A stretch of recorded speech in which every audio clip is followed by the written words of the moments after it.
question. Honestly, like the franchise world is so unbelievably small. Like that was like from 99 to 2010, Asian food went up like 500+% in demand. And I'm sure it's gone up way more since then. It's one thing if there's a McDonald's down the street. It's another if you're an investor in that McDonald's. You're going to go eat there more. You're going to go tell your friends to go eat there. When it's something that you own a piece of, you've got that care. So it's not just like one franchisee telling people, hey, come check out my business. Now you've got hundreds or thousands of people doing it with you. It's a benefit to the franchisors because now they've got hundreds or thousands of people who love their brand now.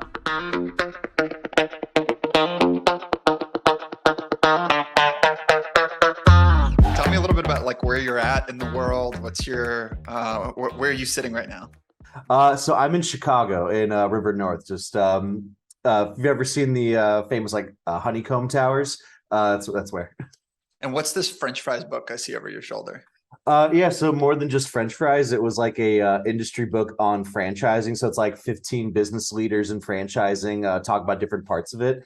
And so I was one of the featured thought leaders on, and I did a chapter on millennials in franchising, and that was, gosh, I think like 6 or 7 years ago now. No, probably 8 years ago now. So yeah, really just started ringing true even more. Okay, so I want to spend a little bit of time on FranShares today because I know that's your current business, but I really want to go deep on franchises in general. I know you have, a decade plus of experience. You've obviously been featured in this book. My purpose here is just to learn about what are good franchises, what are bad franchises, and go into details about some of your favorite ones, with the hope of educating folks who are out there looking to buy a business or start a business on the ins and outs of franchises. That sound good? Cool. So I guess tell us a little bit about, who you are, where you are, what you're up to, and kind of where you came from. Yeah, so my name's Kenny Rose. I'm the founder and CEO of FranShares based in Chicago. Originally, it's funny because I actually, for 5 years growing up, lived in a town that didn't have franchises. So I get a lot of like, how'd you end up in franchising?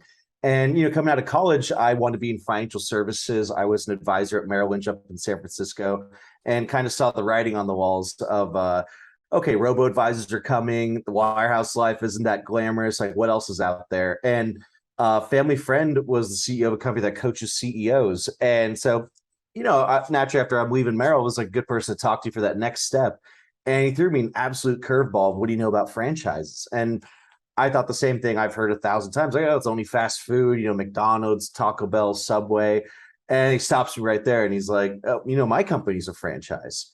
And I'd known him for years. I did not know that. And so I was like, wait, there's a franchise for coaching CEOs? That's how I find out there's franchises for everything. And when I say everything, I mean, it just goes on and on. Just when you think you've heard it all of a sudden there's a new one. I heard someone was doing a goat farming franchise the other day, and that might be as out there as I've heard. Okay. Yeah. We should end this now because I'm going to go start a goat farm. I've always wanted to have goats and chickens. So because like they're really, especially in California, good for like weeding out stuff for wildfires. And so it's like, oh yeah, like how do you start a goat farm? Well, same thing in franchising. It's, well, how do you learn how to do this business and be able to repeat it and do it in other areas? Yep. And just real quick, tell us about why are franchises so popular? There's an age-old adage, which is like the best way to lose your money as an investor is to start a restaurant, right? And there's so many restaurants out there that are franchises. Tell us a little bit about the pros, right? Why is it exciting? And frankly, is it all hype or should people be looking into it? Well, frankly, the answer is both. I mean, like, it's great for some people, it's horrible for others. And even within different industries, there's good and bad ones. Like, honestly, my family owned a restaurant growing up and we lost everything. So like I've lived firsthand that life of what can happen. And so like, for some people, it's a great way to like be an entrepreneur, run your own business, but, skip that first like 5 or 10 years of how do I start it? How do I brand it? How do I get people in the door? How do I get all these systems in place? But, there's almost 4,500 brands right now. Maybe 15% of those hit 100 or more locations. So, I mean, for context, that's more stocks than there are. I mean, that's more franchises than there are stocks on the market.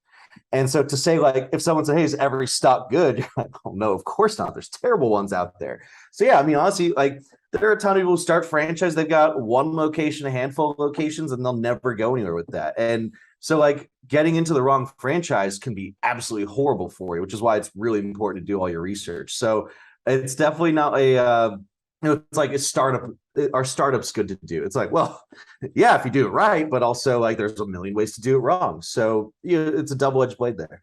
Okay, so I know you're not supposed to pick your favorite kids, but go ahead and pick your three favorite franchises and tell me what you like about them.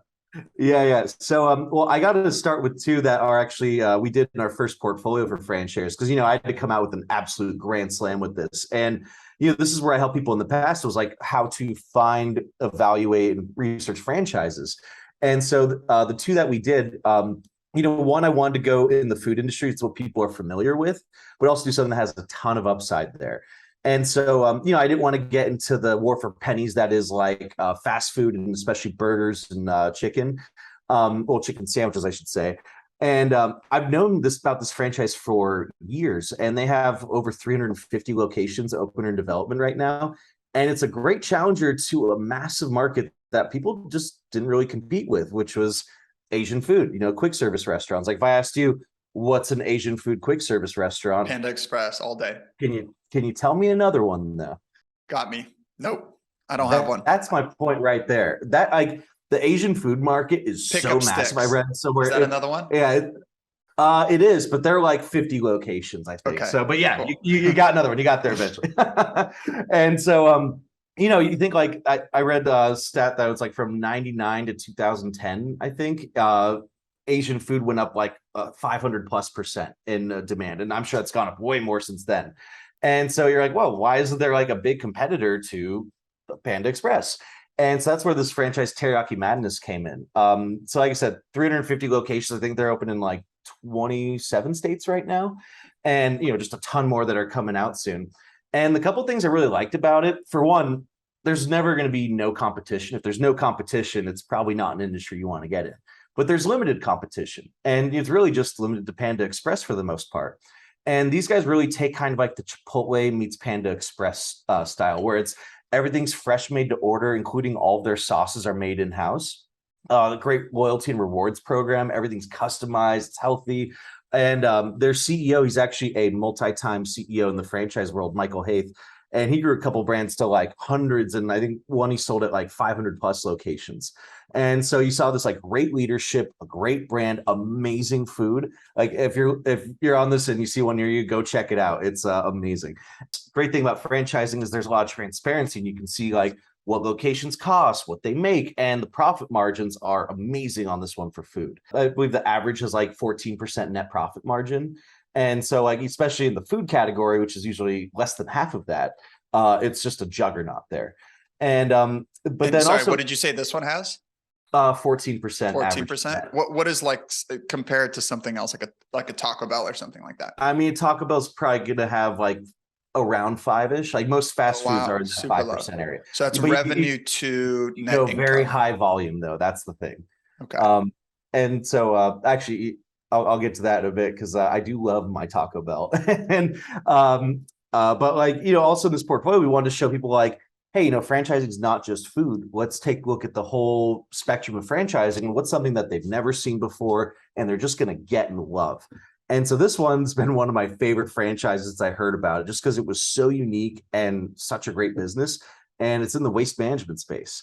And so you think of anything like, especially in commercial side, like construction, manufacturing, distribution, they've all got those like giant commercial dumpsters out back that, like 20 feet long plus. And it costs a lot of money to haul those off to the dump every time.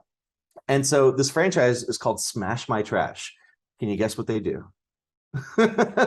So they drive this giant rig up. It's got like a 2-ton steel drum and mashes everything down in the dumpster so that you can keep filling it back up. So it's less trips to the dump, saves the owners 20% on their haul off expenses. And it's good for the environment. It's a very leanly run operation. You've got a salesperson that's going out and making the deals happen, and then a driver to go execute on them. And so, very lean operation, and the net profit margins are like 70% on it. It's insane once you get it really up and going. When you say net profit, are you talking about like true like net income that's dropping down to the bottom line? Yeah. Wow, that's incredible. So, yeah. How do you grow this business? So, I hired a guy to drive it, the truck, the smasher. I hired a sales guy. Are they also placing the trash bins, or are they going out looking for these trash bins that they can smash? They're looking for the ones that they could smash, and they really focus on like repeat B2B business. Like Well, as with any company, like some competitors have popped up, but they really focus on like, hey, we're doing like one-off smashes because you just got overfilled. Which I mean, like Smash My Trash does too, but it's really having that like repeat contracts involved with people, and also like they've got national contracts with everything from like Old Dominion, which is the biggest transportation company in the country, and they do like most of the Amazon centers and Walmart centers. So like it's if you've got a big bin, they have even bigger need to save money on that. Like something they don't think about a lot, but it's such a quick, easy way to like, would you like to save 20% on that expense? Like who doesn't say yes to that?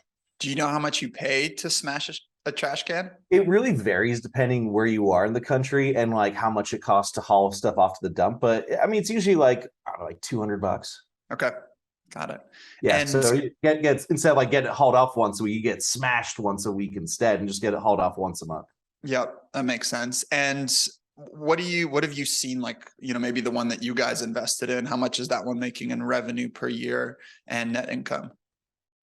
Yeah, so for our portfolio, we're just getting it started right now. We just raised it. We're at 20 million out of a 25 million portfolio right now.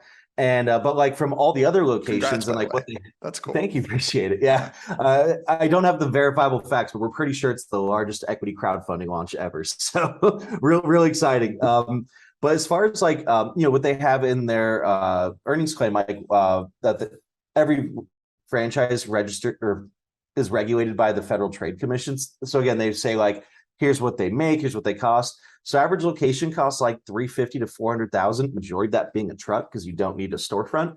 And then average it was like 1.4 ish million and 700K net. And so it's just a I'm absolute giving cash. up on the goat farm. I'm going into trash smashing. This is incredible. uh, That's the best it, business I've ever heard of. Oh, it's amazing. You're going to run into a problem is that they've sold over 600 locations in the last like 4 years. It's the fastest growing franchise I've ever seen.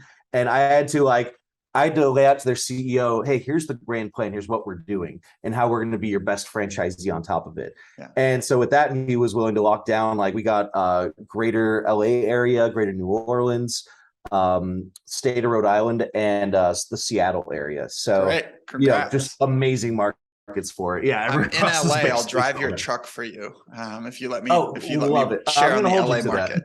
that. Love it. That's great. Okay, so Yeah, you've seen like thousands of financials from franchises by now as a broker and now as an investor.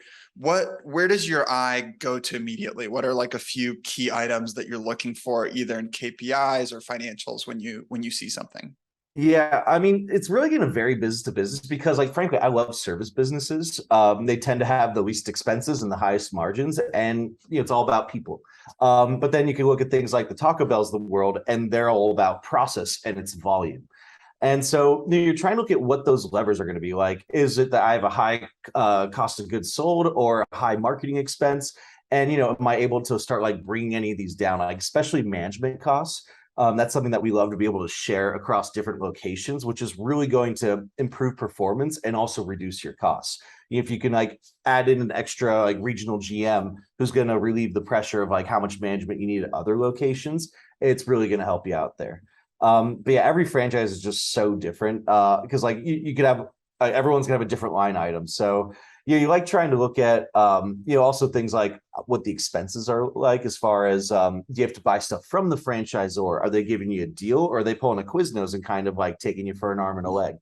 And then also trying to look at if it's a service business, okay, marketing is really going to take hold of there. But also after you enter for a while, you become more well known and you get a lot more repeat business. So you see, like, hey, if I'm effective in marketing, can I start bringing those marketing costs down? So again, it's going to be super different for every franchise, which is always why, like, when I was purely on the brokerage side, I tell people you need to look at least 3 different franchises in 3 different industries because you need to see like how wide it can be and also what levers can be pulled in different industries. Well, I understand the reason to have a franchise in a restaurant like Taco Bell or, even Quiznos or Subway. I'm always conflicted about having a franchise that's like a plumber or an HVAC technician or something like that. Can you Yeah. speak to that? Because it seems like if you just start your own little brand and hire a couple people, you would be off to the races and you maybe don't need the franchise. Yeah, and honestly, that could be a better route for some people. It always just depends on like what their skill set and what their goals are.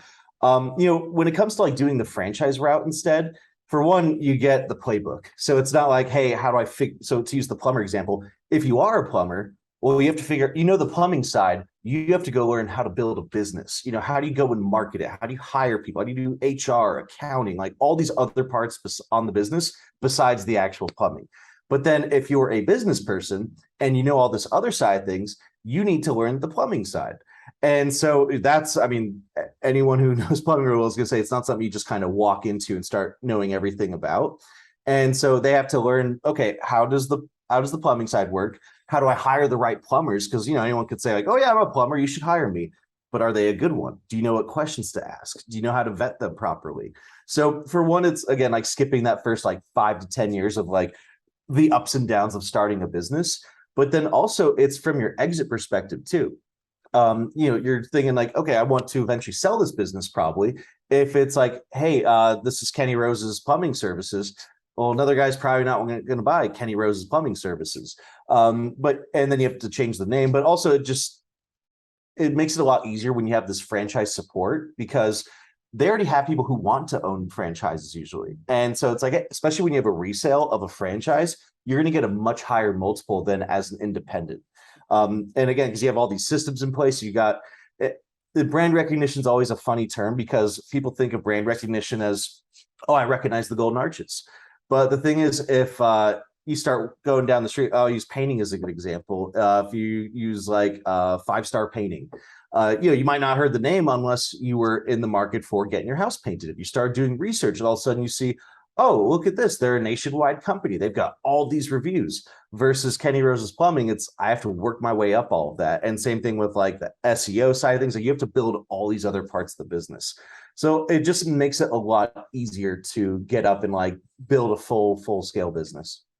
So you mentioned something interesting. You said when you talk to potential franchise owners, you recommended they buy or they look at like 3 concepts, right? Mhm. Are there consultants or education processes that you'd follow if like me for the first time, I know I want to buy a franchise.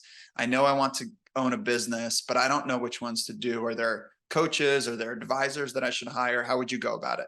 Yeah, so I don't like the term consultant because that's why I use the term brokers. Well, a lot of people, if you start looking up stuff like this, you'll come across franchise consultants. They're brokers at the end of the day.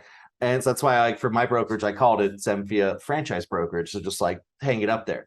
But you are consulting in a sense where you're understanding like what is your skill set? How is that going to transfer over to other types of businesses? To use like the plumbing one as an example, you're gonna have to be pretty good at marketing and sales because you have to get the business out there. You have to get people to do your service. Versus if you're doing something like the Taco Bell, you need to be a project manager, very operations driven to be able to follow all these steps and processes. So you want to identify what your skill set is and what franchises are looking for that skill set. You're also obviously budget's a big factor. So like, how much liquid capital do you have to be able to invest into a franchise? Are you able to get lending for it? And even with a lot of lending, it's do you have the net worth that they're going to give you the loan? Do you have the other income to be able to do it? And a lot of actually every franchise, they're not even really going to talk to you unless you have a certain liquid capital and a certain net worth, because they just know like financially it's just not going to work out. And then other thing is like kind of what your goals are for the business. Are you trying to leave your day job and run something full time, and this is your main thing, or are you trying to say, hey, I want to keep my full-time job, but like start managing a manager for a side business? Or are you hoping to do something where like, hey, I just want to invest in franchising type thing? Got it. Yeah, I think those are some helpful resources or some helpful like frameworks for people to really think through as they're going to go out and buy a franchise. So tell me, okay, so now you run a company called FranShares. I see this wait list over your left shoulder. Before we started recording, you were telling me a little bit how you guys just turned off your ads, so it's not running anymore. But when the ads are running, people are stoked on what you're doing. Oh So do yeah. you want to tell us what you're up to? And from my end, I guess let me just quickly tell you my understanding and then you'll correct me. So my Sure. understanding is it's a crowd investing platform for franchises, right? So I may be interested in franchises, but I don't have the time to go run my own McDonald's or build, my own McDonald's system and own a bunch of stores. Instead, what I can do is I can give Kenny some money and he's going to go and invest in a bunch of different franchises. Now, what was confusing to me is I thought FranShares was going to be a passive investor, but what you communicated just a moment ago about this, the trash smashers, or what I heard you say is you own certain territories. So maybe you're actually going to be running the franchises yourself. So tell me a little bit about what you guys do and correct anything that I got wrong. Yeah, overall, did an amazing job. That was really good. And yeah, so I'll kind of walk from the beginning and then just a little bit at the end of how it's a little different there. But so basically, all my years of doing the franchise brokerage side, I ran into most people had these same three problems. They either didn't have 6 or 7 figures of cash laying around, or they didn't have that skill set that they required to really go and do a good profitable business, or they didn't have the time. Like, hey, I just want to make an investment. I don't want to. I already work enough. I've got family and kids. I just want to place an investment like a stock. And so that's where the idea for FranShares came up. Well, also because we started seeing the rise in alternative investing being available to everyone. So you started seeing Fundrise letting people do small investments into commercial real estate. Masterworks, you could buy shares of a Picasso. You got Vince that lets you do wine and whiskey, or here for things like Airbnbs. And so it was like, okay, well, these things are here, but no one's doing it for franchising. And so I actually had the idea before I started my last company. I wanted to go and like build myself as a thought leader in the space. So, I started off just like writing answers on Quora and ended up getting that sent out to like 50 million people. And then got featured in Forbes, ABC, Business Insider did a whole article on my work in the industry last year. And so I kind of like had franchise on the back burner for a bit, the idea at least. And then the pandemic hit, and it was, okay, I read an article that people were gambling on the stock market because sports weren't on. I immediately shut the other business down and started getting FranShares going. It was like, this, people need another investment, and this just makes too much sense. And so the idea was to connect these investors who want to deploy capital to franchise opportunities. And so you could passively invest in them, you get income and equity appreciation. It's a lot like owning real estate, but you're diversifying, and also you get a little higher on the income side of things. And so how it differs from what you said is that we have a couple different ways that we connect people to investments. So for our launch, we wanted to do a growth and income strategy. We want to do new locations of the existing brands. They already have a couple hundred locations. They're really proven out, but they're still young enough where we can go get territories in major markets. And so that's where you get to see a ton of equity growth. It's like, hey, I'm building it at cost, and then I get to sell it later for a high multiple. And then at the same time, you're also getting that income side of things. But what we're launching early next year is our marketplace, so that, on one side you have these investors, but the other side you have franchisees who maybe they own 1, 3, 5, 10, even 50 locations, and they're looking for capital to go start more, whether that's start new locations or go acquire other ones. And typically, especially if they've like been building it up, the bank might not want to lend the money because they're like, hey, you've already got a loan for this first business or couple businesses, but yet they're a great operator. They would kill it at it. And so, and also like they might not want to just take on another loan. They might want equity partners. And so that's where we come in, is to connect them to these investors looking to deploy capital. And not only that, it's besides just capital, a big thing that we're focused on is connecting them to local investors. Because we see this as, it's one thing if there's a McDonald's down the street. It's another if you're an investor in that McDonald's. You're going to go eat there more. You're going to go tell your friends to go eat there. Same thing with like a Supercuts. You're going to go get your hair cut there. When it's something that you own a piece of, you've got that care. And so you've got built-in customer base and built-in evangelists. So it's not just like one franchisee telling people, hey, come check out my business. Now you've got hundreds or thousands of people doing it with you. And so same thing with like franchisors too. A lot of private equity money goes into investing in franchisees and franchisors. But on the franchisor side, they tend to not like to look at them until they've got like well over 50, even 100 locations. So you've got this huge market of franchises that could be amazing. And once you give them that capital, they can take it to the next level. But, a lot of the private equity ones are just kind of sitting like, oh, talk to us when you get big enough. But, you see a lot of people who are like, hey, I want these growth type of stocks, growth investments. And so those are ones where you can get it on the franchisor side and really help them go up. And plus, it's a benefit to the franchisors because now they've got hundreds or thousands of people who love their brand now and might not have known about it before. But then also probably every year, every other year, we'll do funds like what we did with the first portfolio, which is like we're actually running them. And so, we want to do something where it's you get that extra growth potential, but we also don't want to be too spread out operationally. Wow, that's really interesting. So people give you money, let's say they give you $2 million and you go out and you buy the franchise license for a few locations, you hire the people, you run them, you've actually built the operational team around that, or you're starting to. Is that Mhm. right? Yeah. So that's what we're in the process of right now for that one. And then the other side of it is they might just want to invest more in existing locations. You're not going to get as much equity growth, but you'll still get some equity growth and a lot of income. Yep. And so, they might see that 2 million, like, oh, I'm going to drop 500,000 there, and there. And now all of a sudden they've got a diversified franchise portfolio. And when you guys return cash flow, once a quarter, once a year, they get to generate some income from that. Exactly. Yep. Okay, cool. Very cool. Are there any folks that you look up to in this industry, or people that you might even consider a mentor? Ooh, that's a great question. Honestly, like the franchise world is so unbelievably small. Like any conference I go to, I know most of the people there. I've known them for years, and so you get a lot of the same people over and over. I would say honestly, Michael Haith, who's the CEO of Teriyaki Madness, the guy's just done so much work in the franchise world, and watching what he took with Teriyaki Madness, like he saw them when they were at I think 20 locations, went in and bought it, and then just took his knowledge and exploded it. And so that's something that few people can really do. Um, I would say Matthew Holler, he's the president of the International Franchise Association. I met him right after he took over a few years ago, and we just immediately hit it off. And it's funny because he's the president of like the governing body for franchising, and so you're just like, okay, yeah, he's nice to me, cool, whatever. And then it was literally last month. He was in Chicago for the Northern Illinois Franchise Association quarterly meeting, and they're like, "Oh, we got a big speaker. It's Matthew Holler." And like when he was walking in for, he just Kenny, hey, good to see. He literally just bulldozed past people, and I was like, "That's just a good person right there." And it turned out I was flying to Georgetown. They have a certificate in franchise management there. I was flying there that night for it. I ended up being on the same flight as him.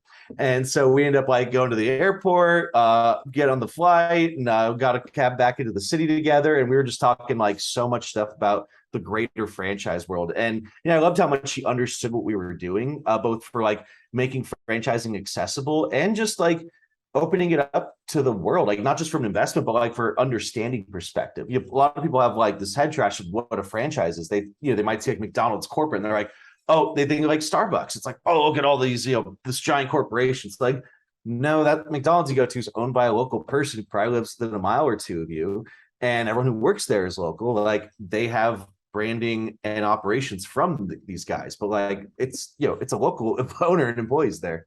So I'd say those are two really big ones. That's I'm great. honestly forgetting a whole bunch right now just because and actually I have two more. Hans Pusch, he's actually on our advisory board right now. He's the founding CEO of like a 450 location franchisee, and so they've got it between like Church's Chicken, Taco Bell, Pizza Hut, and a few others. And so just like watching them like grow that up and acquire other franchisees and stuff has just been really cool. And also like I think someone who runs that big of a business could be kind of crabby. I mean, that's what I was expecting. And no, he's just like the nicest person you'll ever meet. And so it's been again, leaving a lot of people off just because it's such a great industry full of nice people. Yeah, that's awesome. That's great to hear. I'm a big fan of mentors. Advisors have been a big part of kind of my journey, my career. So I'm always curious who's whispering in your ear and telling you what to do. Yeah, Um, I actually, I'm advocate the same way. And so when you actually go to our page and see like our about us and like the advisory board, I have an excessively big advisory board of 8 people, and mhm. it's because I wanted people who have like deep experience in the different pillars that I need to surround myself with. So I have like franchise operations. We've got Jeremy Hirsch, who's like co-head of franchise investment banking at Houlihan Lokey. We've got like marketing guys that have exited companies, a founding CTO at a 250 million exit. So like I want to surround myself with all these people so I have just a rock solid foundation. Yeah. Yeah. I love that approach. So you mentioned Teriyaki Madness and Trash Smashers. What other franchises are you excited about? Are you curious about these days? Oh man, it's such a long list. Give me two. Well, you know what? I'll go for like for the greater crowd, give them one of the like the big fast food ones because I feel like that's people identify with the most and know. But I've said a bunch of times, I'm a big fan of what Taco Bell's doing, to be honest. Like, they are big, but they're always innovating. And the recent things they've done in the last few years, from like ordering kiosks from inside. Now you see other franchises copying them on it. You've seen now they're doing new locations where it's literally extra delivery lane or extra pickup lanes just to deal with like DoorDash and Grubhub and those guys. And then I mean, they're when they came out into the scene with the breakfast, they have the best fast food breakfast ever, in my opinion, which is it's funny. People like Okay, we're gonna have to arm wrestle about that. I'm a big McDonald's breakfast guy. Oh, so you've never had McDonald's, or you've never had Taco Bell's breakfast then? You're probably right. That's right. Go get a breakfast crunch wrap and tell me McDonald's is better. Okay. It's actually really funny. They're doing a pop-up next week here in Chicago and a couple other cities with Pete Davidson, literally just about the breakfast stuff. So that's another good thing about franchising is like you contribute to this big brand fund, and all of a sudden you got like these big celebrities, and that's a bunch of stuff we're doing on our social media channels is like showing all these like big celebrities, athletes, and influencers who are partnering with the brands, and just really bringing everything more mainstream again. Yeah. Yeah. So, but then honestly, it's amazing how wide the industry goes. Like, great one I love is called Screen Mobile, and it's literally just mobile screen repair for like screen doors and windows. Okay. You just think it's when like you said screen, I thought you were talking about phone screen. Okay. Yeah. Oh no, trust me, there are franchises for that too. Right. Of course. But yeah, it's like one of those things you wouldn't think of as like, oh, is that a good franchise? And then they just super high volume, no storefront required. They call them man in a van businesses. Yeah. But yeah, I'm sure high margin, right? Very, yeah. We'll have a lot of fitness ones too, and it's cool. You see like some of the more recent developments. Like there's a group called Exponential Fitness that has basically just been rolling up all these boutique fitness brands. So they got everything from like Rumble Boxing to Cycle Bar, Yoga Six. Like it's just every like niche yoga or type of exercise they have in their portfolio, and they actually just went public last year, I believe. So it's cool to see like people innovating like that in the space. Very cool. Very cool. I think we've covered a wide range of topics here, a little bit about FranShares and what you guys are doing to help people invest in the community. We've covered some of your favorite franchises. This has been great, Kenny. Thank you for taking the time. And I'm excited for your journey, man. It seems like it's just getting started. Thank you so much. I appreciate it. Yeah. Keep your eyes out early next year. We got some big announcements. Okay, I'm stoked. And that's it for this week's episode of Boring Businesses. I'm your host, Sieva Kaczynski. Thank you for watching or listening today. Any resources we mentioned during the show, we'll make sure to link in the show notes or below the video. If you're listening to this on Apple or Spotify, please leave me a review. It really helps me learn, and it allows other people to discover the podcast as well. Thanks again, and make sure you hit the subscribe or follow button if you haven't already. I'll see you next time.